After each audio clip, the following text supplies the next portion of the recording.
సూర్యక్రియ ఒక కృషి, ఒక అద్భుతమైన కృషి.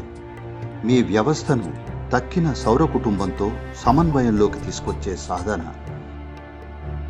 ఇక సూర్య నమస్కారం ఎందుకంటే ఇది ప్రధానంగా నాడీ కూటమిని ఉత్తేజపరుస్తుంది. మీ శారీరక ఆరోగ్యం, మీ మానసిక ఆరోగ్యం, ఇంకా మీ ఆధ్యాత్మిక అవకాశాలు అన్నింటినీ ఇదే నిర్ణయిస్తుంది. సూర్యక్రియ అసలైన సాధన. సూర్య నమస్కారం కొద్దిగా తేలికపాటిది.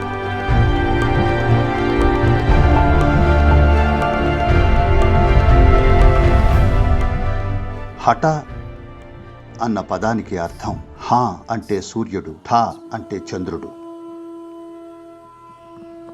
ఈ సూర్యచంద్రులు లేకుండా హఠయోగం లేదు. అందుకని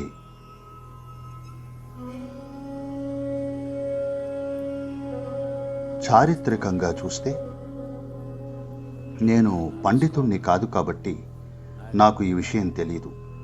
వాళ్ళు ఈ పదాన్ని మొట్టమొదటిసారిగా ఎప్పుడు ఉపయోగించారో మరి. నమస్కారం లేదా సూర్య నమస్కారం అంటారు. కానీ ఆ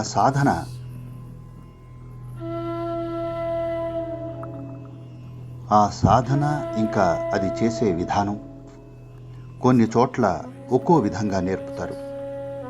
నేను దీని వక్రీకరణ గురించి మాట్లాడటం లేదు. ఎరుకతోనే భిన్నమైన విధానాల్లో నేర్పడం గురించి చెప్తున్నాను. ఒక్కో చోట ఒక్కో ప్రయోజనం కోసం నేర్పిస్తారు. ఆశ్రమంలోనే ఇక్కడ ఉన్నవారు 4 విధానాల్లో సూర్య నమస్కారాన్ని అభ్యసిస్తున్నారు. నేను మరొక విధానంలో చేస్తాను. దానితో కలిపితే 5. చాలా వరకు దీన్ని సూర్య నమస్కారం అని అంటారు.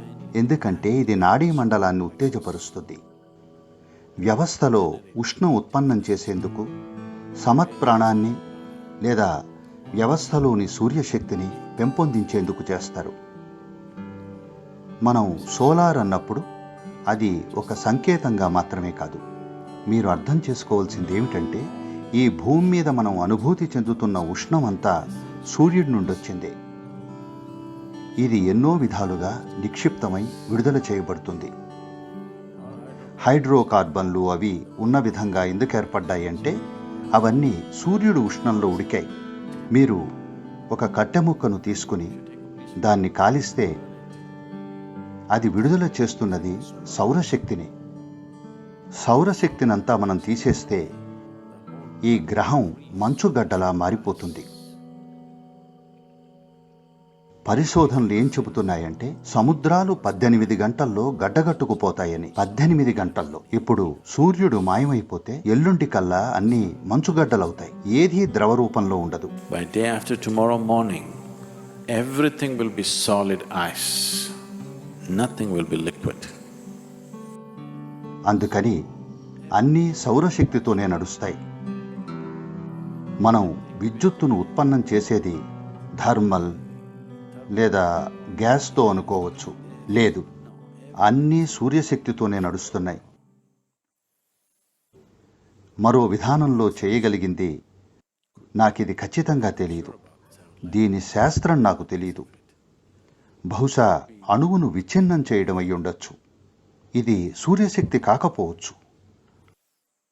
అందుకే దానిని ఎంతో ప్రభావవంతమైందిగా, ఎంతో ప్రమాదకరమైందిగా పరిగణిస్తాం. ఎందుకంటే మీరు సౌర వ్యవస్థకు సంబంధించిన సహజమైన శక్తిని ఉపయోగించడం లేదు కాబట్టి, అంటే సూర్యశక్తిని. మన వ్యవస్థలో ఉన్న సూర్యుడిని మనం ఉత్తేజపరిచినప్పుడు దేహం ప్రకాశిస్తుంది.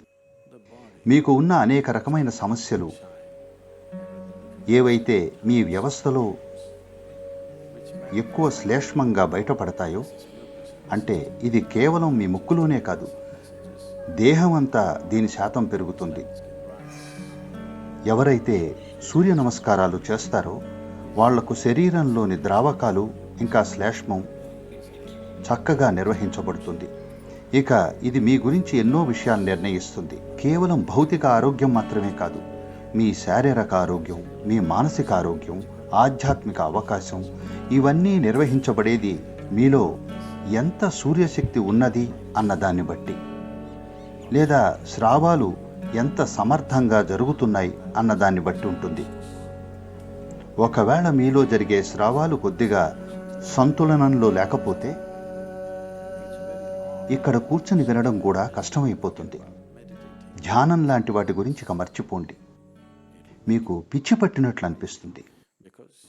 ఎందుకంటే మీలో రసాయనం సరిగా ఉండదు.